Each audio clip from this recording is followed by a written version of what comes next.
Hello everyone, मैं doctor Ranu Patidar. तो आज हम बात करेंगे कि हमारी बॉडी की इम्यूनिटी को कैसे बढ़ाई जाए।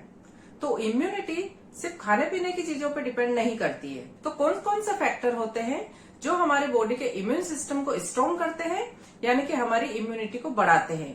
तो आज हम इसी के बारे में डिस्कस करेंगे।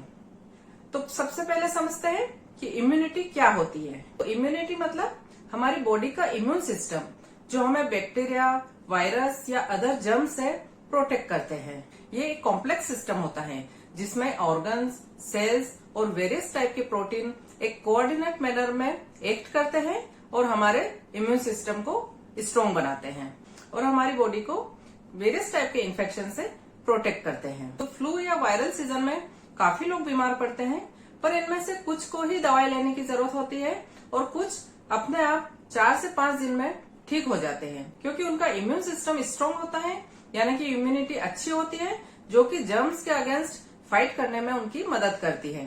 तो आपका इम्यून सिस्टम जितना स्ट्रांग होगा उतना ही आपको बीमार होने के चांसेस कम होंगे। तो पहले फैक्टर की बात करते हैं, इम्प्रूव योर गट हेल्थ, यानी कि आपकी इंटेस्टाइन जो होती है वो आपके इम्यून सिस्टम का सबसे लार्ज पार्ट होता है। अप टू 70% इम्यून सेल्स आपके इंटेस्टाइन में होती है। इंटेस्टाइन की लाइनिंग एंटीबॉडी सिक्रेट करती है और वो बैक्टीरिया या जो भी इन्फेक्शन आपके गट में एंटर हुआ है उनको रिकॉग्नाइज करती है और उनसे फाइट करके उन्हें नष्ट कर देती है। लेकिन जो इंटेस्टाइन की वॉल होती है वो एक बैरियर इम्यूनिटी प्रोवाइड करती है और बैक्टीरिया या जर्म्स को हमारे ब्लड में एंटर करने से रोकती है। इसके अलावा हमारे आंत में कई तरह के उपयोगी बैक्टीरियाज भी होते हैं जो कि हमारे डाइजेस्टिव सिस्टम को और हमारे इम्यून सिस्टम को स्ट्रॉन्ग बनाने में हमारी हेल्प करते हैं। अगर इन बैक्टीरिया में कुछ अल्ट्रेशन होता है तो हमारा इम्यून सिस्टम कमजोर पड़ जाता है और इसी वजह से कुछ ऑटो इम्यून डिसऑर्डर्स होने लग जाते हैं। और दूसरा फैक्टर होता है take prebiotic and probiotic daily. तो अब देखते हैं प्रोबायोटिक क्या होता है। तो प्रोबायोटिक एक लाइव बैक्टीरिया या यीस्ट होते हैं जो कि हमारी हेल्थ, स्पेशली हमारे डाइजेस्टिव सिस्टम के लिए बहुत जरूरी होते हैं। तो प्रोबायोटिक को हम गुड या फिर हेल्पफुल बैक्टीरिया भी कहते हैं। ये हमारी इम्यूनिटी को बढ़ाते हैं और हमारे पेट में पहुंचने वाले पैथोजेनिक बैक्टीरिया यानी बीमारी फैलाने वाले बैक्टीरिया को नष्ट करते हैं। तो प्रोबायोटिक बैक्टीरिया को 2 ग्रुप में डिवाइड करते हैं। एक होता है लैक्टोबैसिलस और दूसरा होता है बाइफिडोबैक्टीरियम। तो लैक्टोबैसिलस मोस्ट कॉमन होते हैं और ये दही या फिर जो फर्मेंटेड फूड होते हैं उसमें पाया जाता है और ये डायरिया में भी हेल्प करते हैं। इसके अलावा जो लोग लैक्टोज या शुगर को डाइजेस्ट नहीं कर पाते हैं उनके लिए ये बहुत हेल्पफुल होता है। दूसरा होता है बाइफिडोबैक्टीरियम। ये दही, ओलिव्स या फिर चीज में पाया जाता है।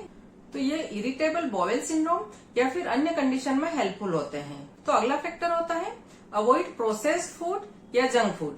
तो रिसर्च में ये देखा गया है कि वेस्टर्न कंट्रीज में प्रोसेस्ड फूड या जंक फूड का यूज ज्यादा होता है। तो प्रोसेस्ड फूड या जंक फूड में कैलोरीज बहुत ज्यादा मात्रा में पाई जाती है और ये हमारे हेल्थ के लिए बहुत नुकसानदायक होती है। तो प्रोसेस्ड फूड या जंक फूड यूज करने से कुछ हेल्थ प्रॉब्लम जैसे इन्फ्लेमेशन, इम्यूनिटी में कमी होना, ऑटो इम्यून डिसऑर्डर का बढ़ जाना या कहीं एलर्जी का या फिर कैंसर की रिस्क भी बढ़ सकती है, क्योंकि ये आंत के बैक्टीरिया को डिस्टर्ब कर देते हैं और इस वजह से कुछ ऑटो इम्यून डिसऑर्डर्स यानी हमारा इम्यून सिस्टम हमारी बॉडी की सेल्स के अगेंस्ट ही एक्ट करने लगता है और हमें ऑटो इम्यून डिसऑर्डर्स होने के चांसेस बढ़ जाते हैं। इसलिए हमेशा प्रिजर्व फूड के बजाय फ्रेश और नेचुरल फूड का ही हमें यूज करना चाहिए। और अगला फैक्टर होता है चेक योर विटामिन लेवल, क्योंकि विटामिन भी हमारे इम्यून सिस्टम को स्ट्रॉन्ग करने में बहुत हेल्पफुल होते हैं, specially vitamin D, vitamin A and vitamin E. तो विटामिन डी हमारी इम्यून हेल्थ के लिए सबसे जरूरी विटामिन होता है और विटामिन ए का भी हमारे इम्यून सिस्टम पर गुड इफेक्ट होता है। इसलिए कुछ ऑटो इम्यून डिसऑर्डर्स जैसे आर्थराइटिस, सोरियोसिस या फिर मल्टीपल स्क्लेरोसिस में विटामिन ए का यूज एक थेरेपी के रूप में किया जाता है और विटामिन ई को एंटी इन्फ्लेमेटरी और एंटीऑक्सीडेंट प्रॉपर्टी के लिए जाना जाता है। इसलिए हमारी इम्यूनिटी को बढ़ाने के लिए इन विटामिन को नेचुरल सोर्सेज से लेना चाहिए। अब देखते हैं कि इम्यूनिटी को बढ़ाने के लिए हमें क्या क्या खाना चाहिए।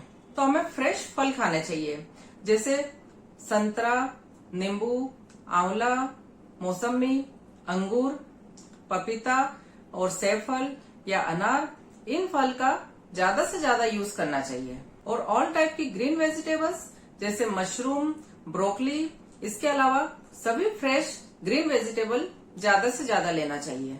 इसके अलावा हमें अपने डाइट में लहसुन, अदरक, हल्दी या फिर लौंग और तुलसी, काली मिर्ची, इन चीजों को शामिल करना चाहिए। यह हमारी इम्यूनिटी को बढ़ाने में बहुत हेल्पफुल होते हैं। और इम्यूनिटी बढ़ाने के लिए अगला फैक्टर होता है फिजिकल एक्टिविटी।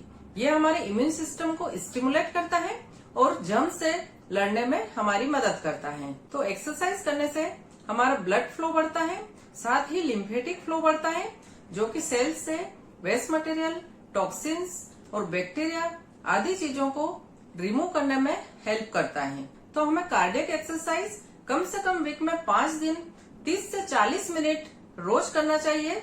इससे हमारा इम्यून सिस्टम स्ट्रांग बनता है और हमारी इम्यूनिटी बढ़ती है। और अगला फैक्टर होता है कट योर स्ट्रेस। तो क्रोनिक स्ट्रेस इम्यून रिस्पॉन्स को सप्रेस करता है, यानी कि हमारी इम्यूनिटी को कम करता है। क्योंकि क्रोनिक स्ट्रेस से कार्टिसोल नाम का हार्मोन रिलीज होता है और ये कार्टिसोल हमारे इंटेस्टाइन या रेस्पिरेटरी ट्रैक्ट से जो एंटीबॉडी रिलीज होते हैं, इनके सिक्रीशन को कम करवाता है। और इस तरह ज्यादा स्ट्रेस लेने से भी हमारे इम्यून सिस्टम पर एक बुरा इफेक्ट पड़ता है। कुछ स्टूडेंट पे भी ये रिसर्च की गई है कि एग्जाम के टाइम में जब स्टूडेंट को ज्यादा स्ट्रेस रहता है तो उस दौरान उनकी इम्यूनिटी कम हो जाती है।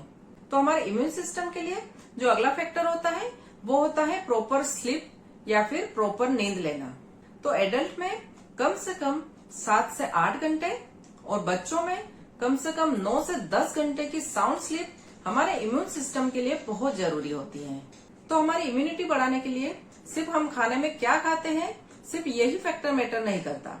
इसके अलावा आप प्रॉपर फिजिकल एक्टिविटी करें, कंप्लीट नींद लें और अपनी लाइफ में स्ट्रेस को कम करें और अपने लाइफ स्टाइल में चेंजेस करें। तो फ्रेंड्स, जितना हो सके खुश रहें और हेल्दी रहें। Thank you so much for watching. See you in the next one. तो आपको ये वीडियो अगर हेल्पफुल लगा हो तो इसे लाइक करें, शेयर करें एंड सब्सक्राइब जरूर करें।